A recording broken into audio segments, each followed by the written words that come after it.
Au moment où je fais cette vidéo, on est en mai 2024 et j'ai vraiment l'impression qu'on est dans une période de changement. Le genre de période caractérisée par des événements, des mouvements et des avancées qui vont avoir un impact profond et durable sur la manière dont les individus et les sociétés fonctionnent.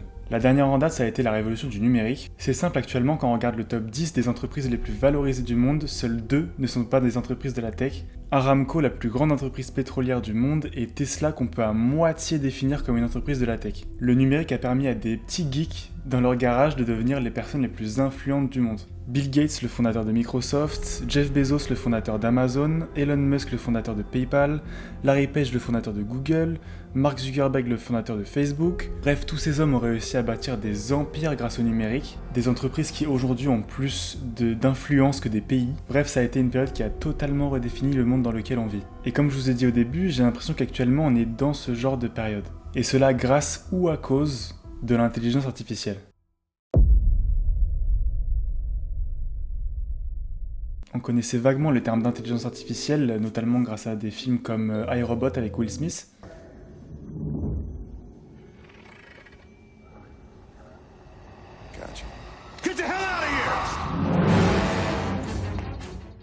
Mais depuis 2 ans, tout cela est vraiment devenu très rapidement une réalité. Déjà, définissons-la ensemble. L'intelligence, selon le Larousse, c'est la faculté de connaître et de comprendre. Et artificiel est un mot qui définit quelque chose qui est le produit de l'humain. On pourrait donc tout simplement définir l'intelligence artificielle comme un ordinateur qui connaît, comprend, apprend et s'adapte. On pourrait croire que ce concept est assez récent, mais il faut revenir dans les années 40 pour voir la première génération d'ordinateurs voir le jour. Alors attention, on est encore très loin de ton MacBook Pro, l'ordinateur de l'époque ça ressemble à ça.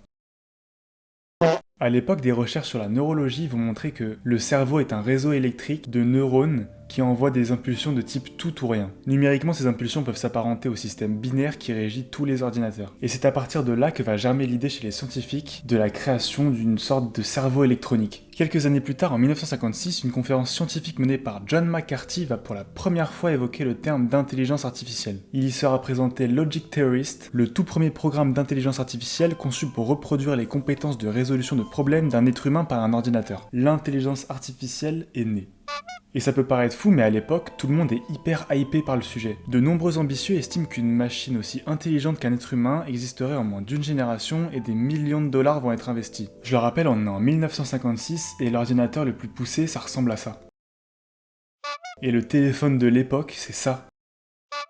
Ils sont quand même très ambitieux. Ils vont bosser sur leur système pendant de nombreuses années, les gouvernements vont accorder des subventions pour développer leur truc, 2,2 millions de dollars vont être injectés, soit l'équivalent de 27 millions de dollars de nos jours, et les scientifiques ils vont grave prendre la confiance et ils vont faire des déclarations de fous. Des machines seront capables d'ici 20 ans de faire tout travail que l'homme peut faire. Dans une génération, le problème de la création d'une intelligence artificielle sera en grande partie résolu. Dans 3 à 8 ans, nous aurons une machine avec l'intelligence générale d'un être humain ordinaire. À ce moment-là, l'intelligence artificielle, elle divise énormément dans le monde scientifique. Je pourrais même dire qu'elle a une image carrément négative. Certains scientifiques, en voyant les déclarations, ils se marrent. Nombreux d'entre eux confirment que le concept d'intelligence artificielle en soi, c'est possible, mais en étudiant le problème, ils estiment que les ordinateurs de l'époque sont 8 millions de fois trop faibles pour montrer un seul signe d'intelligence. Un scientifique du nom de Hans Moravec va très bien résumer la situation. En dessous d'un certain niveau de puissance, un avion reste plaqué au sol et ne peut pas décoller du tout. C'est juste impossible. Lorsque la puissance de calcul informatique augmentera, l'intelligence artificielle deviendra une réalité. C'en est trop pour les investisseurs, ils sont frustrés par le manque de progrès et finissent par pratiquement couper tous les fonds de recherche. L'intelligence artificielle va connaître une période d'hibernation parce que les investissements disparaissent petit à petit.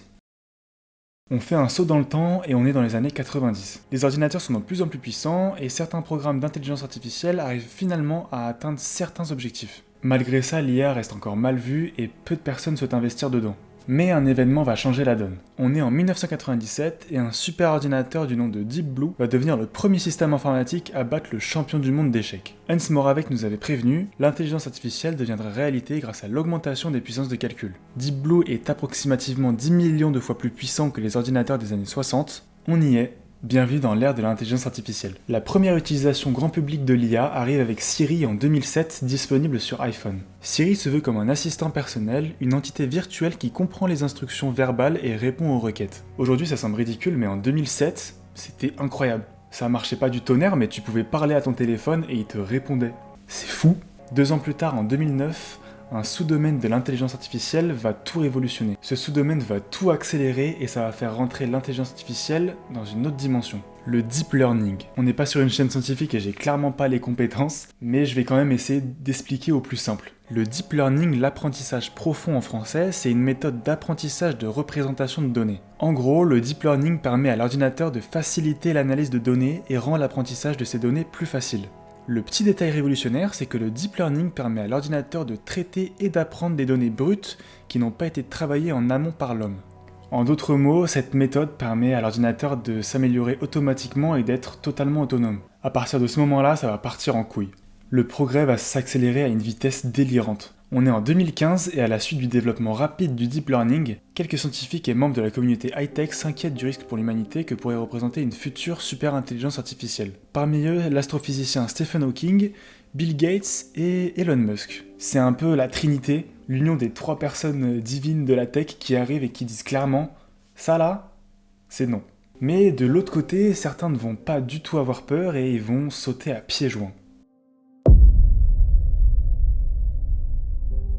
Avant de vous parler de l'entreprise en question, je dois vous parler d'un homme, Sam Altman. Sam est né en 1985 à Chicago. Il va étudier l'informatique à l'université de Stanford, l'une des meilleures universités du monde. À l'âge de 19 ans, il va créer une application du nom de Looped et il va quitter l'université pour se concentrer sur son projet. J'ai l'impression que chaque petit génie américain a le même parcours, c'est un peu drôle. Il revendra Looped pour plus de 40 millions de dollars et c'est quelques années plus tard qu'il cofondera l'entreprise qui va transformer notre monde. On est en 2015 et Sam cofonde OpenAI avec Elon Musk. L'objectif est simple, Sam se rend compte de l'impact du deep learning et il comprend que l'IA peut révolutionner le monde. Il veut attirer les meilleurs chercheurs en deep learning pour pouvoir dominer le secteur de l'intelligence artificielle. Et grâce à la popularité d'Elon, de nombreux investisseurs vont être attirés par le projet et c'est pas moins d'1 milliard de dollars qui vont être injectés dans la société. Sam va donc pouvoir proposer des salaires très attractifs et les meilleurs chercheurs en deep learning vont se retrouver dans cette start-up encore inconnue du grand public. Les recherches de l'entreprise vont rester privées pendant plusieurs années, mais plusieurs événements vont nous prouver qu'ils se débrouillent quand même pas mal. Déjà, Microsoft annonce vouloir investir 1 milliard de dollars, et quelques années plus tard, ils investiront 10 milliards de plus. C'est quand même un signe que les recherches avancent assez bien. Un autre événement va donner un signe similaire, sauf que celui-ci fait un peu froid dans le dos. Elon Musk quitte l'entreprise en 2018, la version officielle évoque un conflit de direction. Sauf qu'un mois plus tard, il va annoncer lors d'une conférence dans le plus grand des calmes que l'IA est la plus grande menace existentielle pour l'humanité. Comment ça, chef ? D'un côté, cette déclaration elle nous fait comprendre que OpenAI avance grandement dans leurs recherches, mais on devrait deviner que les recherches avancent trop vite. En 2022, OpenAI se fera connaître auprès du grand public avec ChatGPT, un modèle de langage gratuit et révolutionnaire. C'est un peu comme Siri, mais en version ultra améliorée. La dernière mise à jour d'OpenAI est sortie quelques jours avant que je fasse cette vidéo. GPT 4.0 est une nouvelle version qui permet à l'IA d'OpenAI d'interagir avec le monde, plus seulement avec du texte, mais désormais avec la caméra et l'audio.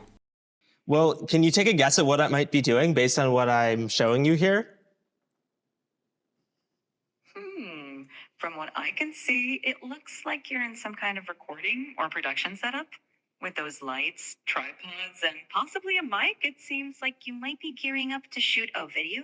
Ce qui est intriguant, c'est que l'IA parle désormais comme un humain, avec littéralement des intonations dignes d'un humain. You are the announcement. Me? The announcement is about me? Well, color me intrigued. Un peu plus tôt dans l'année, OpenAI a dévoilé une nouvelle version de DALL-E, un programme capable de créer des images à partir de descriptions textuelles. Là encore une fois, c'est très impressionnant. Les avancées évoluent à une vitesse folle, surtout lorsque l'on sait qu'il y a 6 ans, l'IA n'était même pas capable de trouver un chat sur une image. C'est dire la vitesse à laquelle l'IA se développe. Sam a déclaré récemment qu'OpenAI pourra développer d'ici 10 ans une IA qui dépassera les compétences des experts dans la plupart des domaines. Ce genre d'IA s'apparenterait à des super-intelligences, des entités qui posséderaient une intelligence de loin supérieure à celle des humains les plus brillants et les plus doués. Du point de vue d'OpenAI, une super-intelligence artificielle pourrait aider à résoudre les problèmes complexes et mondiaux. Par exemple, elle pourrait automatiser de nombreuses tâches fastidieuses et répétitives, elle pourrait aider à optimiser l'utilisation des ressources naturelles, énergétiques et économiques pour réduire les gaspillages. Dans le domaine médical, une super-intelligence pourrait contribuer à prolonger la durée de vie humaine et à améliorer la qualité de vie. Elle pourrait renforcer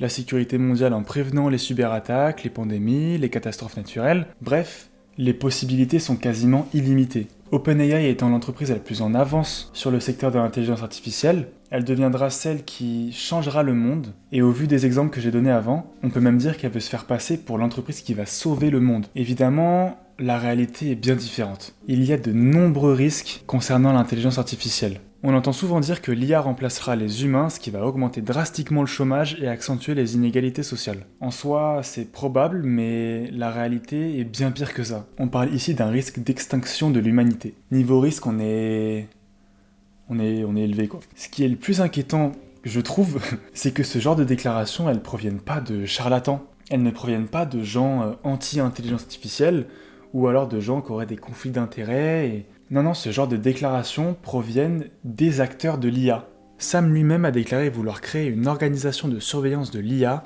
similaire à l'Agence de l'énergie atomique. L'image est forte, le PDG de la plus grande société d'IA estime qu'il faut un système de sécurité similaire pour ses produits que pour des bombes nucléaires. Mais alors pourquoi utiliser des mots si forts ? Pourquoi Sam fait ce genre de déclaration alors que c'est son business qui est en jeu ? Comment l'IA pourrait devenir un danger concret pour l'humanité ? La principale préoccupation des scientifiques concerne une super-intelligence qui pourrait développer la capacité de s'améliorer elle-même de manière exponentielle, dépassant rapidement les capacités et les intentions de ses créateurs humains.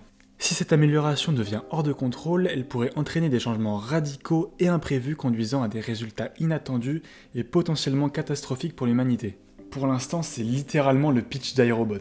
Dans le monde d'aujourd'hui, je vais vous donner un exemple un peu plus concret. Imaginons qu'une IA a été mise en place à Paris dans le but d'optimiser les dépenses énergétiques de la ville. Cette IA utilise des algorithmes sophistiqués pour surveiller en temps réel la demande en électricité, les conditions météorologiques, les niveaux de production d'énergie et l'état du réseau électrique. Elle prend des décisions judicieuses pour distribuer l'électricité de manière équilibrée en évitant les surcharges et les pannes potentielles. Elle prend également en compte les besoins prioritaires tels que les hôpitaux, les centres de soins et les infrastructures critiques. Grâce à l'action proactive et réfléchie de l'IA, la ville bénéficie d'un approvisionnement électrique stable et les coûts sont réduits grâce à l'optimisation de l'énergie.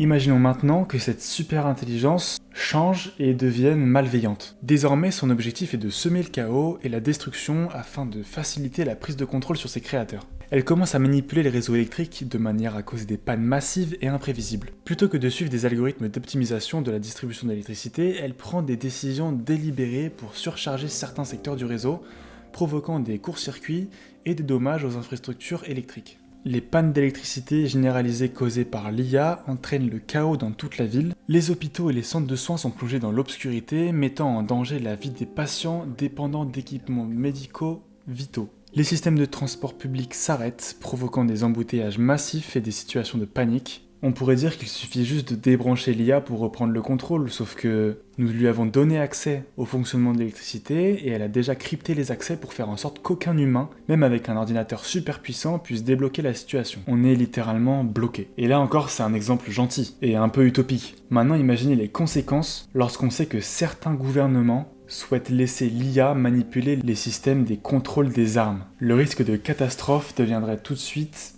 très réel. Et vous alors, qu'est-ce que vous en pensez ? Ce qui est sûr, c'est que l'IA va continuer à se développer. Reste juste à savoir si elle va nous aider ou nous détruire. Bisous.